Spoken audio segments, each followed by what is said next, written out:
Latar belakang. Komunikasi merupakan salah satu aspek terpenting dan kompleks bagi kehidupan manusia. Manusia sangat dipengaruhi oleh komunikasi yang dilakukannya dengan manusia lain, baik yang sudah dikenal maupun yang tidak dikenal sama sekali. Komunikasi memiliki peran yang sangat vital bagi kehidupan manusia.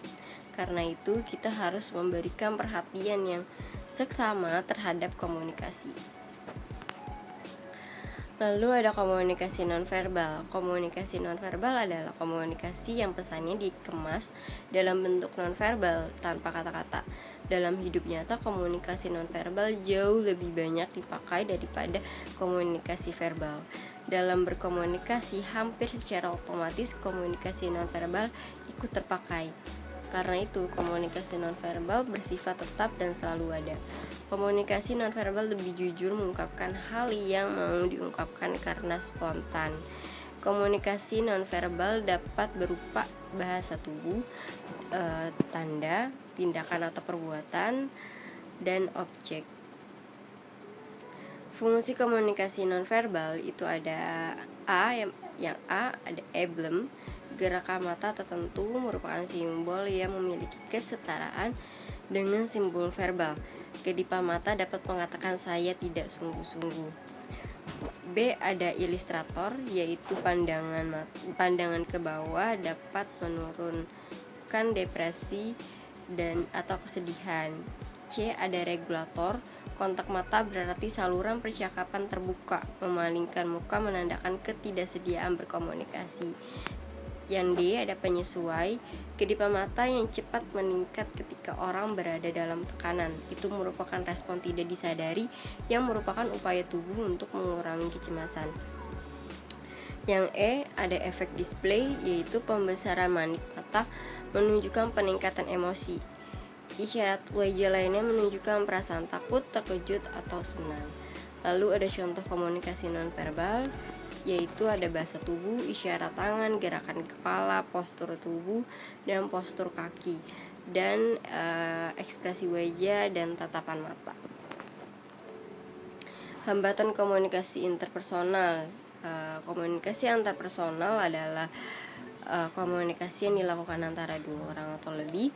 Dalam komunikasi antarpersonal terdapat beberapa hambatan yang ada. Hambatan-hambatan tersebut antara lain sebagai berikut: ada bahasa, budaya, kebenaran yang semua, penipuan, tujuan yang tidak jelas.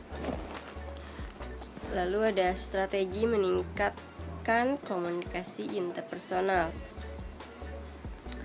yaitu mengatasi persepsi negatif, menerima pesan dengan baik dengan cara mendengarkan, untuk memahami dan memperoleh informasi, analisis terhadap kualitas informasi, membangun dan memelihara hubungan, menolong orang lain, lalu meningkatkan kemampuan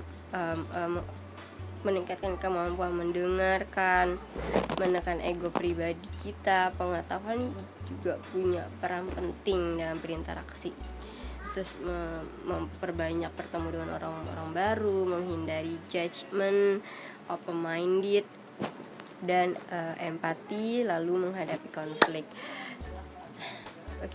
Kesimpulannya dalam presentasi ini adalah komunikasi nonverbal adalah semua aspek komunikasi selain kata-kata sendiri. Ini mencakup bagaimana kita mengucapkan kata-kata, lingkungan yang mempengaruhi interaksi, dan benda-benda yang mempengaruhi citra pribadi dan pola interaksi. Hambatan komunikasi interpersonal meliputi hal-hal sebagai berikut, yaitu ada bahasa, budaya, kebenaran yang semu, penipuan, tujuan yang tidak jelas, salah paham, sisi historis atau pengalaman, sikap tidak menghormati. Sedangkan strategi meningkatkan komunikasi interpersonal yaitu ada mengatasi perspektif negatif, menjadi pendengar yang baik, analisis terhadap kualitas informasi, membangun dan memelihara hubungan, menekankan ego pribadi, dan memperbanyak pengetahuan.